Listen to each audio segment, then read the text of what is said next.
This demonstration will show you how to use the digital drawing technique to produce orthographic views. I'm going to use a very simple model, but this should at least get the general principles across.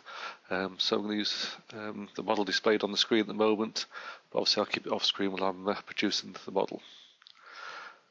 Before we begin, in NX we need a file to work with. So the first thing you need to do is go to New, and on this first menu you'll see a number of templates. Now clearly if we want to produce a drafted view, we need to go to the drawing templates, and for this particular one I'm going to choose an A3 Loughborough drawing template. I need to nominate what my drawing is called, so I could rename it down here. And I also need to nominate which folder it's going to. On these particular machines, you'll need to make sure that you're actually going to a sensible place. And for Loughborough University, if you go to this folder here, and we'll just browse the right place, what you need to do is go to Libraries, then Documents. If you go to this location, you'll be actually on your network file storage. But I suggest what you do is keep all your data in a subfolder. So we'll go to the CAD folder, and we'll just say OK at this point. Okay, so we've got the drawing file, and then we've got the folder, and we can say OK. Immediately we'll see that we've got the drawing view up there. It's a standard drawing box. We've got a grid around the edge so we can make references to it later, and we've got a drawing block in the bottom here. To actually fill the details in here, we need to go to File and then Properties, and you can see we've got all the variables there. We just need to enter the details. I'm not going to fill all this in just to save a bit of time, but so you can actually recognise this drawing is yours. You put your student number in, click on next field, and we can type in the name of the drawing, and that's next feed. Let's put my name in. Notice that in Engine Drawers we always use an uppercase font. That's okay, I'll leave the rest to a later time. Right, now for producing these orthographic views, we need to lay some views down on the screen, and we're going to use a fairly small set of tools to be able to do this. If we look down towards the bottom of the screen here, we've got some drawing tools that allow us to create sketches. So the first one I want to do is put a reference line down for my base of my drawing. So if we just simply go to Line. Now I could draw just a straight line that represents the bottom of my model, but I actually want some construction lines in there. So if I come up to this menu here that's associated with the line tool, click on this here, I can create something that's called an infinite line. And I just select a point on the screen and just drag it across, and you can see we can set a particular angle. In this case it's going to be 0, so no, that's dead horizontal. And I need a reference line going vertically, so I'll just pick a point to come up here. I'll just let that at 90 degrees. Now I've got this reference point in this bottom corner here. I'm ready to start putting my first lines of my front view on the screen here. So let's just drag the model across here. And what I'm going to do is look across on these darker faces. So we're looking at those faces. There's my first view there. Now, clearly from this point, I don't really want the infinite lines in there, so let's put line up again. And rather than doing an infinite line, I'm going to draw a segment. I'll do it as a segment only. I'm now ready to start drawing on here. Now I want to make sure I'm going to follow these guidelines down here, and to be able to do that I need to snap onto various points here. And you can see I've got the snap of the cross of the two lines just on there, so that's just confirmed that there, so that's fine. So just click that line there, and I'm going to want to go along a certain distance. Well, the full length of that line is going to be 80 plus 40, so we've got 120, so just type that in, and then we can click again to actually confirm the direction. And now I want to come onto this line endpoint. You can see we're snapping onto line endpoint, and the height of that line is going to be 15, so again just type it in. I can just click to put it in place, and we can just repeat that across that way, and then just close off that little segment down there. And now I've got the sort of the loop of the main face coming up there, so I pick up that line in point there, and I know that this next line is going to go up a distance of 40. Let's type that in, confirm that. Now what I need to do is to be able to draw an arc around the top there, so clearly I need a different tool. So I come down to the bottom here, pick up the arc tool. I can select the start point here, and if I drag across, that tells me the direction I want it to go in.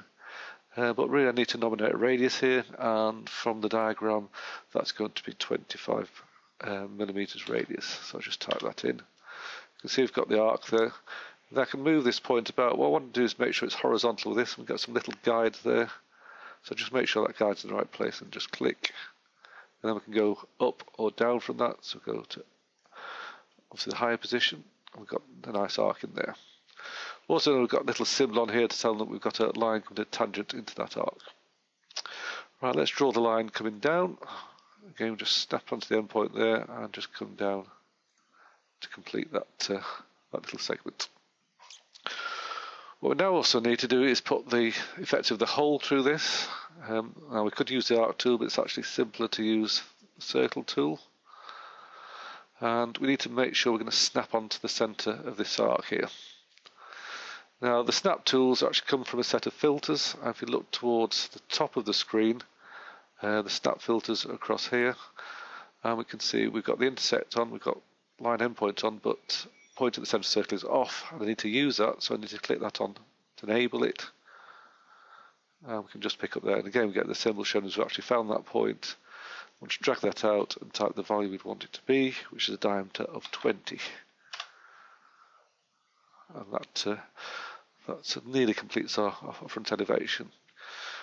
What I'm ready to do from this point here is to actually start creating the projections for the other two views. So if you like, I've got the front elevation here, and what we need to do is create a side elevation over here and the plan elevation over here. For this particular design, I'll start with the side elevation. Now, rather than drawing the whole thing from scratch again, what I can use are some construction lines to develop this side elevation using the infinite lines. So I can select line again, change my line type to infinite, and we can just snap onto various points just to drag those across there. Okay, I want to come across the top of that circle, and there's nothing to snap on there really. But if I look at the top here on my filters, I can say switch off snap onto arc center, but snap onto quadrants of an arc. Now I can pick up the very top point of that arc and drag that across there. I might also want the centre of the circle, so again switch my filtering to pick up the centre, pick that out. And from the side elevation we also need to know the full extent of where this hole starts and finishes. So again with the quadrant, come across there and select those 2 points there. So I've got some nice projections across there. Now that gives me my horizontal lines, but I need some vertical lines to actually produce my my side elevation. We need a slightly different technique to do that, because what we really need is a series of offsets. And to do that, we're going to use something called a derived line. So another icon down at the bottom here. At the moment it's not set correctly. I need to hit this little black arrow here. Unfortunately, on my screen capture, this is going to sort of fall off the edge of the screen, but you will see the drop-down menu at this point, and you can just select derived lines. So you should see an icon that looks like that. So I've got derived lines, and we've got infinite line set. So I could say pick up on this line here, and we can do an offset from that line. So I need a reasonable offset, and this is going to be the reference line between my two views. So we'll say let's leave that at 40. Just select that. And then I need to move across the far extent of my model and look at the diagram. That's 60 millimeters. We've got 60 there, so we'll just select that. Notice you do need to be careful of the sign. If you go to the left there, it'll be positive. If you go to right of this particular line, it'll be negative. Now we've also got from this line here, we need to sort of represent the way this feature stands up. and I think that's 10mm in that direction. So we've got our construction lines on there, and we can use those lines to sketch around without actually particularly thinking about the dimensions, because we've already captured the dimensions in the construction. So we go to the line tool, make sure we've got the right snap on there. In this particular case, I'm interested in looking at the intersecting lines, maybe line endpoints, but not quadrants at this point, so I'll just tick that off. So we know we want a line going right across there. And you can see I've made an error here. I've actually still got the infinite lines set on. I could go back to the menu, but if you quickly want to change line type, what you can do is to right-click your mouse and go to segment only. You can see that's now changed, so I'm just drawing a segment. Let's click onto that point.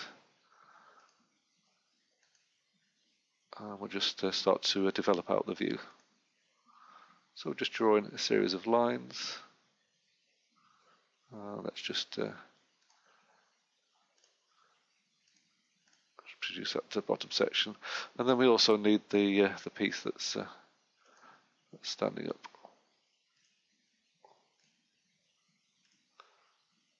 Okay, so let's walk around our model.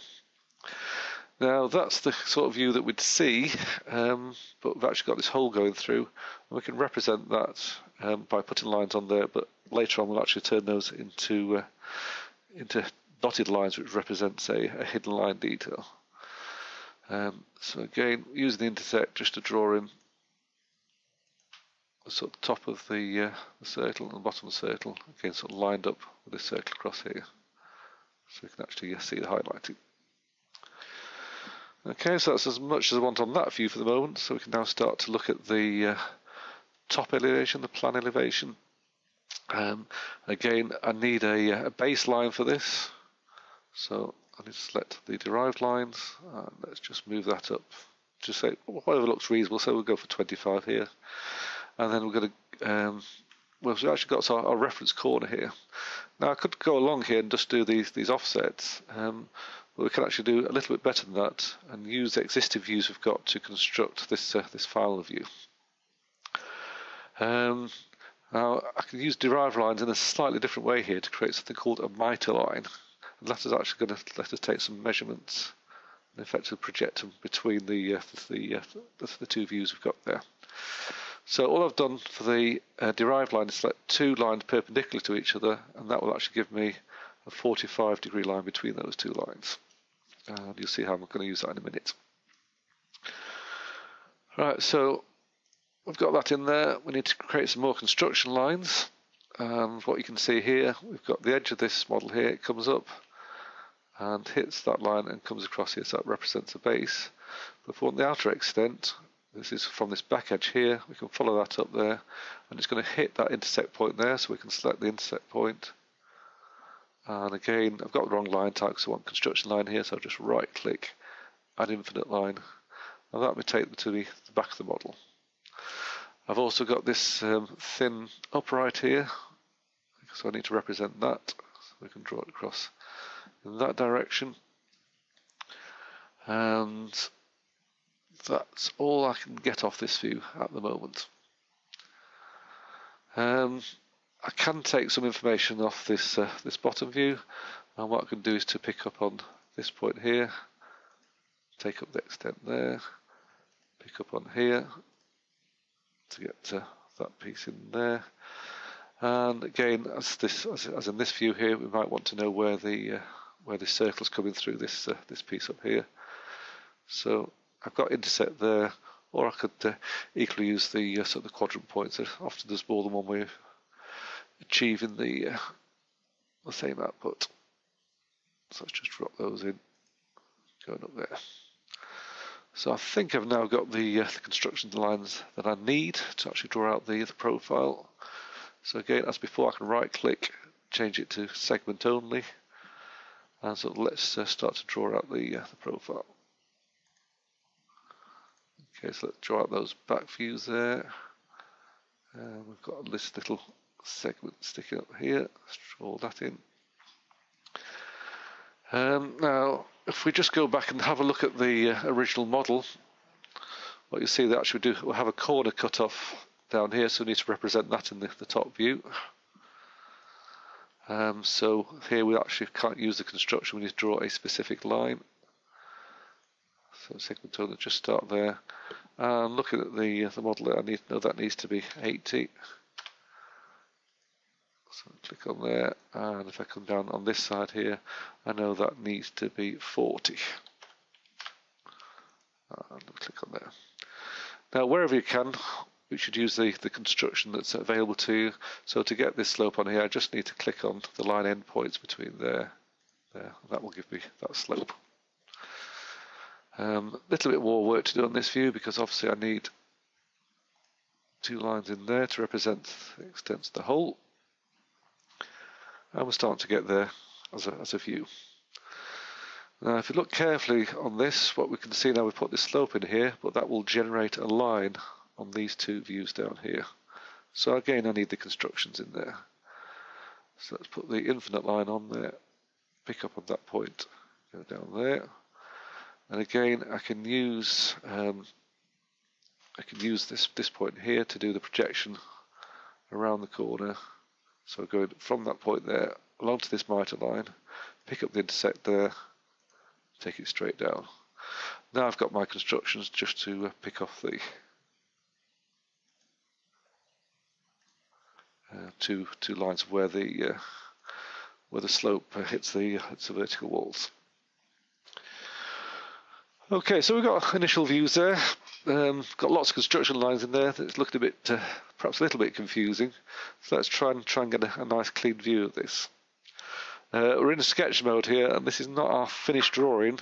So what we need to do is go to Finish Sketch at the bottom here, and that shows our drawing with the constructions. But you can see it's gone to a monochrome view, and it's showing the all the views there. But we need to clean it up a bit. If you type in Control W, we can actually control display, and with this menu here, with the Show and Hide menu, we can switch off the infinite lines. Let's close that from it, and see we've got our nice clean views there. Now at this point, I don't think the display is quite right. I need to change the line types. So for example, we've got this hole here, we've got lines connected to these holes. I need to change those to a dotted line. Now, if I hover over this menu, you can see it's trying to pick up the whole of the sketch. I don't want to do that. I need to use a filter to control which parts of the sketch I want to see. We come towards this top left-hand corner. I can select Curve. And then from there, I can pick up these individual lines. I might as well do both views at the same time. I can now right-click, get another menu, and down here we've got Edit Display. And then from there I can say, right, I want to show this as hidden detail, so we can make it into a dashed line, like that. Also under the line representation, it should really show the hidden detail and the outline as a different thickness of line. So what we need to do now is basically go around and select all the lines that are not hidden detail. Just do this fairly quickly. Okay, and again, right click, make sure I select them all, right click, edit display, and we'll change the line width to a thick line. So we've got some differentiation between the hidden detail and the main view. We're starting to get there as a drawing, but what we now also need to do is get something there that shows that where the centre of the circles are, and that they are the circles are going through a centre. And we could draw the original lines here, but there are tools in NX to allow us to produce the centre marks automatically. If you look up here, we've got the centre mark symbol. Very easy to use. Just select it, select somewhere on the circle. Make sure you've got the centre circle icon selected there. That will draw on the centre line. Then we can use these arrows just to drag up and down to say how much we want the extension to be. Let's make it 4mm in this case, and hit OK. That draws in the centre mark for us. Obviously we need a different symbol to go through the holes here. We'll just change that to a 2D centre line. And all we've got to do is pick up the 2 lines, and it'll automatically find the centre between those 2. Again, we can nominate the size there. Let's make it slightly smaller, make it 4. Say OK to that, and do the same Same up here.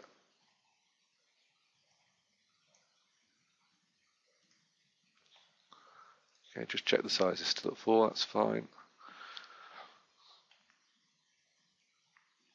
And I think that that completes all the views that we require in the correct format, and it's a good representation of the model.